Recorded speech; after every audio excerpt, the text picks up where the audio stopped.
बिस्मिल्लाहिर्रहमानिर्रहीम। अस्सलाम वालेकुम नाज़रीन व सामीन, please subscribe my YouTube channel.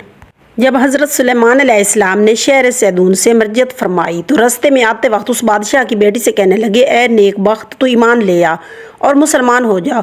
उसने जवाब दिया, बेशक मैं मुसलमान हो गई हूँ, लेकिन मुझको मेरे बाप से मुलाकात करवाओ। फिर ये सुनकर हज़रत सुलेमान अलैहिस्सलाम ने फरमाया, तुम्हारे बाप को तो मार डाला है, उसको तुम क्यों कर देखोगी। बरकैफ इस दख्तर के कहने से हज़रत सुलेमान अलैहिस्सलाम ने उसके बाप का सर मंगवा कर उसको दिखाया और दख्तर बेहोश होकर गिर पड़ी। फिर वो काफ़ी अरसे के बाद होश में आई और बहुत सी गिर आजारी करने लगी।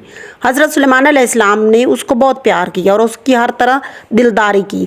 फिर उसकी खातिर जमा न हुई, आखिर उससे दीन इस्लाम से मुशर्रफ हुई। फिर हज़रत सुलेमान अलैहिस्सलाम ने उसे अपने निकाह में लाए और उसको बहुत चाहते थे। एक दिन इब्लीस लाइन ने सूरत आदमी बनकर उसकी दख्तर से जाकर कहा कि ए लड़की, तू बादशाहज़ादी है, क्यों ना अपने बाप की सूरत बनाकर उसको पूज, ताकि तेरे बाप की रूह को सुकून हो, जैसे कि वो अपनी ज़िंदगी में तुमसे खुश थे।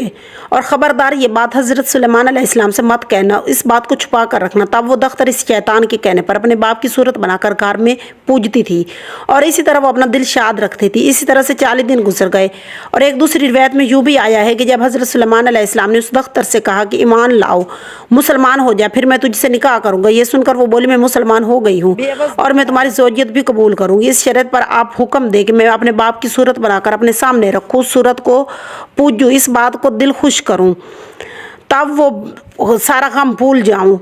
बस इस ज़माने में सूरत बनाना शरअ में ममनूना था और हज़रत सुलेमान अलैहिस्सलाम ने अपनी बीवियों से ज़्यादा प्यार करते थे।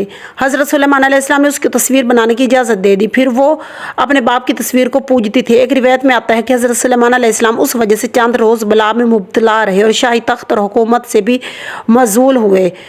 और बाज़ ने यूँ भी रिवायत की है कि दख्तर अनकबूत ने अपने कहा कि ए सुलेमान अलैहिस्सलाम, आज ईद कुर्बा है, कुछ कुर्बानी करनी चाहिए। बाज़ ने यूँ भी रिवायत की है कि दख्तर अनकबूत ने कहा कि वो टिड्डी की कुर्बानी करना सवाब है। हज़रत सुलेमान अलैहिस्सलाम ने फरमाया, टिड्डी में गोश्त नहीं होता, लिहाजा इसको ज़बह करने से क्या फ़ायदा, तुम ऊँट खुदा की राह में कुर्बान करो, इसका सवाब है। वो बोली, नहीं, टिड्डी ही ज़बह करूँगी। और टिड्डी से उसकी गर्ज ये थी कि हज़रत सुलेमान अलैहिस्सलाम शहर सैदून में जाकर उसके बाप से लड़ते थे तो उस वक्त भी टिड्डी ने आकर उसकी आंखें खाई थी और वही बुग़्ज़ उसके दिल में था ताकि उससे अपने बाप का इंतकाम ले। और हज़रत सुलेमान अलैहिस्सलाम को ये बात याद न थी, सो फरमाया कि अच्छा तुम मंगवा कर उसको ज़बह करो। ताकि एक टिड्डी को मंगवाया और अदावतन उसको ज़बह किया। जब हज़रत सुलेमान अलैहिस्सलाम की बीवी ने ये गुनाह किए तो वो अपने बाप की सूरत बनाकर घर में पूजती और यह खबर हज़रत सुलेमान अलैहिस्सलाम को मालूम ना थी।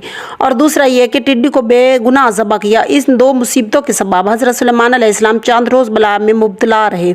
बस ए मोमनो, ये बात है कि जब नेक मर्द के घर में बद औरत हो अपने शोहर से छुपाकर गुनाह के काम करे, ख्वाह वो इलानिया हो या मनफी हो, वो वाजिब है कि औरत के गुनाह के बायस उसके शोहर पर आफत नाजिल होगी और इसका ख़ानदान भी वैरान होगा।